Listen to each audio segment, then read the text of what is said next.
Budget gaming laptop তাদের জন্য যাদের পকেট খুব একটা বেশি গরম না, মানে স্বাদ আছে কিন্তু সাধ্য নাই।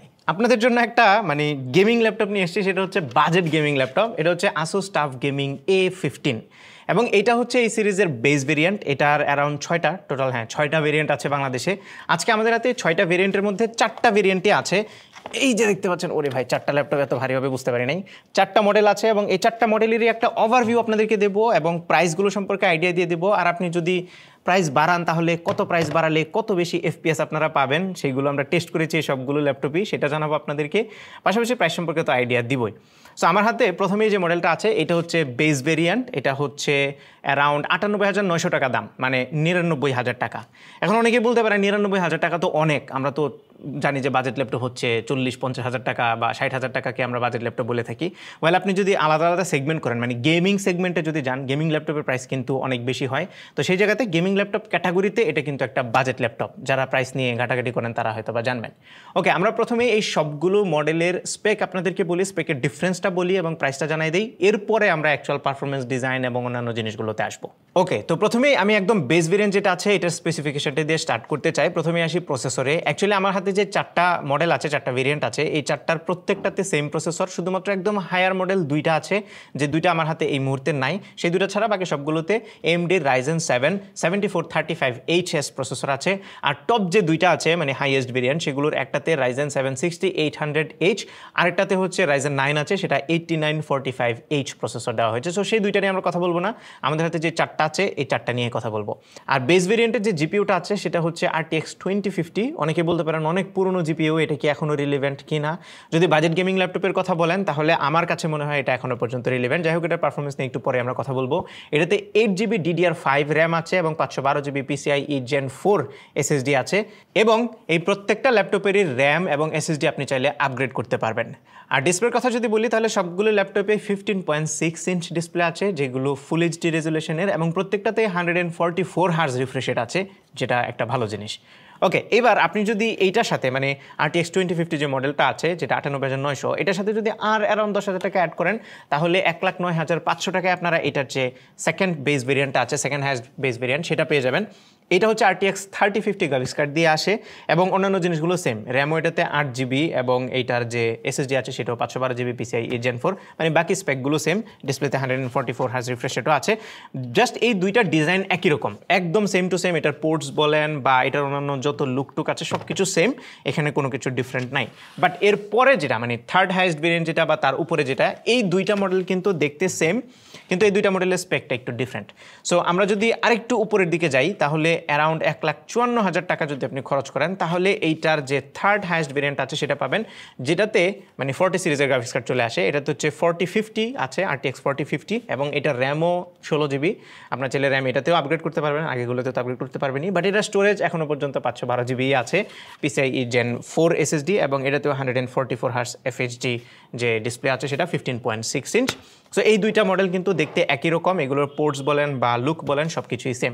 সো লুক নিয়ে যদি কথা বলি তাহলে অবভিয়াসলি যদি আপনি একটু প্রাইস বেশি নেন তাহলে একটু প্রিমিয়াম লুকিং ল্যাপটপ পাবেন। বাই দ্য ওয়ে, একদম হাইয়েস্ট ভেরিয়েন্ট যেটা একদম ম্যাক্সিমাম আমার হাতে যেই 4টা আছে এগুলোর মধ্যে সবচেয়ে হাইয়েস্ট ভেরিয়েন্ট হচ্ছে RTX 4060 আছে এবং সেটাতে র্যাম 16GB, 512GB SSD, অন্যান্য যত স্পেক বললাম সব কিছুই কিন্তু সেম টু সেম। এবং আমার কাছে থাকা হাইয়েস্ট ভেরিয়েন্টের দাম হচ্ছে 1,64,900 টাকা। ওকে, এখন আমি আপনাদের সাথে একটু লুক নিয়ে কথা বলি। সো আমি এই দুইটা মডেল যদি দেখি তাহলে প্রথম যেটা মানে একদম বেস ভেরিয়েন্টের যে দুইটা বেস ভেরিয়েন্ট, সেগুলোর উপরের দিকটা একটু ডিফারেন্ট। এখানে ব্রাশ মেটাল ফিনিশ টাইপের দেওয়া হয়েছে, অলদো প্লাস্টিক বাট প্রিমিয়াম কোয়ালিটির। ওভারঅল এটার বিল্ড কোয়ালিটি খুবই সলিড এবং এখানে টাফ গেমিংয়ের ব্র্যান্ডিং আছে আমরা দেখতে পাচ্ছি। টাফের যে লোগোটা সেটা পেছনের দিকে আছে এবং এখানে একটু কার্বন ফাইবার টাইপের ফিল দেওয়া হয়েছে লিডের উপরের পাশে। আর যদি আমরা আরেকটু বেশি দিকে, বাই দ্য ওয়ে এটার যে কালারের নামটা সেটা হচ্ছে গ্রাফাইট ব্ল্যাক, এবং যেটা একটু আপার ভেরিয়েন্ট সেগুলো একদমই লাইক প্রিমিয়াম টাইপের একটা ফিল দেওয়া হয়েছে উপরের দিকে, এবং লোগোটা সাইডে দেওয়া হয়েছে একদম ক্লিন, একটু মিনিমাল টাইপের লুক এটাতে দেওয়া হয়েছে। এবং এটা যে কালার, এটার নাম হচ্ছে ইয়েগার গ্রে, অনেকটা এরেন ইয়াগেরের মতো। If you know, anime fan যারা আছেন তারা চিনবেন। এই ডিজাইনটা আমার কাছে বেশি ভালো লেগেছে, স্পেশালি এটার ক্লিন লুকের কারণে। বাই দ্য ওয়ে আমি পোর্টসগুলো নিয়ে ডিটেলে কথা বলছি না, এখানে সবগুলোতে পর্যাপ্ত পরিমাণে পোর্টস আছে, শুধুমাত্র আপার ভেরিয়েন্ট যেগুলো সেগুলোতে 2টা USB-C পোর্ট আছে, আর যেগুলো লোয়ার ভেরিয়েন্ট সেগুলোতে একটা USB-C পোর্ট আছে। আই ডোন্ট থিঙ্ক এটা খুব একটা বেশি বদার করবে কাউকেই। ওকে, পারফরমেন্সে যাওয়ার আগে আমি এই সবগুলো ল্যাপটপের ডিসপ্লেটা নিয়ে একটু কথা বলতে চাই। যেরকমটা বলছিলাম, এই সবগুলোতেই 15.6 ইঞ্চি ডিসপ্লে আছে, যেটা ফুল এইচডি বা 1920x1080 রেজলিউশনে 16:9 অ্যাসপেক্ট রেশিওর, এবং এই প্রত্যেকটাতে 144 হার্জ রিফ্রেশ রেট আছে, এবং প্রত্যেকটাতেই অ্যাডাপটিভ সিঙ্ক বিল্ট ইন দেওয়া হয়েছে। এবং প্যানেল টাইপ নিয়ে অনেকেরই কোয়েশ্চেন থাকে, এই প্রত্যেকটাতেই IPS লেভেল ডিসপ্লে দেওয়া হয়েছে। যারা জানেন IPS এবং IPS লেভেল কিন্তু সেম না, এগুলো ট্রু IPS না, বাট IPS এর যত ফিচার আছে বেশিরভাগগুলো এটাতে আছে। ফর এক্সাম্পল আমরা জানি যে নন IPS যে ডিসপ্লেগুলো আছে, স্পেশালি TN প্যানেল, এটা প্রবাবলি TN প্যানেল, আমি ওদের অফিসিয়াল ওয়েবসাইটে বা কোথাও খুঁজে এটার অ্যাকচুয়াল টাইপটা পাই নাই, বাট তারা যেটা ব্র্যান্ডিং করছে IPS লেভেল, এবং IPS লেভেল ডিসপ্লে বেশিরভাগ সময় TN প্যানেলই হয়। সো এটা TN প্যানেল হলেও যে TN প্যানেলের সবচেয়ে বড় সমস্যা ভিউইং অ্যাঙ্গেল খারাপ হয়, বাট এটাতে সেরকম কোনো প্রবলেম নাই। এটার ওয়াইড ভিউইং অ্যাঙ্গেল পাওয়া যাচ্ছে, একদম আমি 180 ডিগ্রিতেও আমি দেখতে পাচ্ছি, কালার শিফটিং একদমই নাই। সো এটা IPS level display, response time অনেক লো হয়, এবং এই ডিসপ্লেতে আমি কোনো কমপ্লেন খুঁজে পাই নাই। এটা এনাফ ব্রাইট ছিল, সেই সাথে এই ডিসপ্লে কালার রিপ্রোডাকশনও আমার কাছে ভালো লেগেছে, মানে ডিসপ্লে নিয়ে কমপ্লেন করার মতো কিছু নাই, আপনাদেরকে যা জানাই দিলাম। ওকে, এবার আমরা একটু পারফরমেন্সে আসি। যদি আমরা বেঞ্চমার্কের কথা বলি, তাহলে সবগুলোর CPU যেহেতু সেম, সো আমরা যে CPU বেঞ্চমার্কটা করেছি সেটা স্কোর আপনাদেরকে স্ক্রিনে দিয়ে দিচ্ছি, আপনারা দেখে নিতে পারেন। সবগুলো মোটামুটি সিমিলার টাইপেরই স্কোর এসছে। এবার আমরা যদি গেমিং পারফরমেন্সের কথা বলি, স্পেশালি FPS এর কথা বলি, আমরা একটা গেম এটাতে টেস্ট করেছি জাস্ট একটা আইডিয়া দেওয়ার জন্য আপনাদেরকে। সো একদম বেস ভেরিয়েন্ট যেটা, মানে RTX 2050 ভেরিয়েন্ট যেটা, সেটাতে আমরা GTA 5 এর যে ইন গেম বেঞ্চমার্ক আছে সেটাতে অ্যাভারেজে অ্যারাউন্ড 72 FPS এর মতো পাচ্ছিলাম। আর যদি 10,000 টাকা বাড়িয়ে আপনি 3050 ভেরিয়েন্টে নেন তাহলে অ্যারাউন্ড 91 FPS এর মতো পাবেন, এবং RTX 4050 ভেরিয়েন্টটাতে আমরা 119 FPS এর মতো পাচ্ছিলাম। আর যদি আরেকটু বেশি বাড়িয়ে আপনি RTX 4060 নেন তাহলে অ্যারাউন্ড 139 FPS এর মতো পাচ্ছিলাম। রিমেম্বার, এটা হচ্ছে GTA 5 এর যে ইন গেম বেঞ্চমার্ক আছে সেটার স্কোর।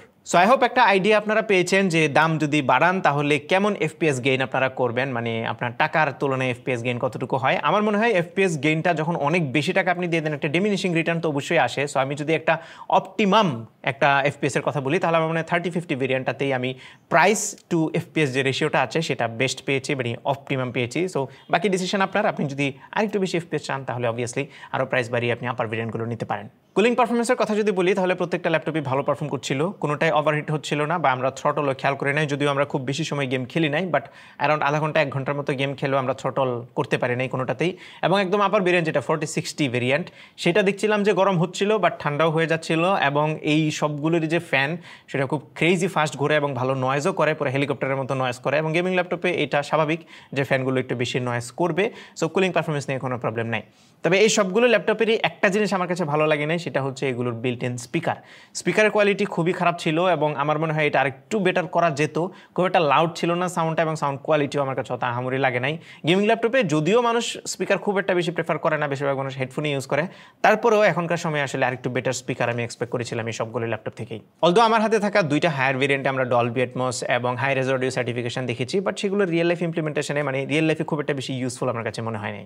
আর এই প্রত্যেকটা ল্যাপটপে 8GB ব্যাকলিট কিবোর্ড আছে, কিবোর্ডের কোয়ালিটি কোনোটাতে কোনো প্রবলেম নাই, নামপ্যাড সহ একদম ফুল সাইজের কিবোর্ড আছে। আর টাচপ্যাডের বেলায় যেই 2টা হায়ার ভেরিয়েন্ট সেগুলো একটু প্রিমিয়াম লেগেছে আমার কাছে। একে তো সারফেসটা অনেক স্মুথ, সেই সাথে ক্লিক করলে অনেক ভালো ফিল পাওয়া যায়, ট্যাকটাইল ফিডব্যাক পাওয়া যায়। আর যে 2টা লোয়ার ভেরিয়েন্ট সেগুলো একটু প্লাস্টিকে একটু চিপ ফিল দিচ্ছিল, এবং টাচ করলে বা ট্যাপ করলে একটু শব্দ হয়। তার মানে ওভারঅল যদি একটু মানে প্রিমিয়াম ফিল চান তাহলে আমার মনে হয় আপার ভেরিয়েন্টগুলোর বিল্ড কোয়ালিটি থেকে শুরু করে অন্যান্য জিনিসগুলো একটু বেশি প্রিমিয়াম পাবেন।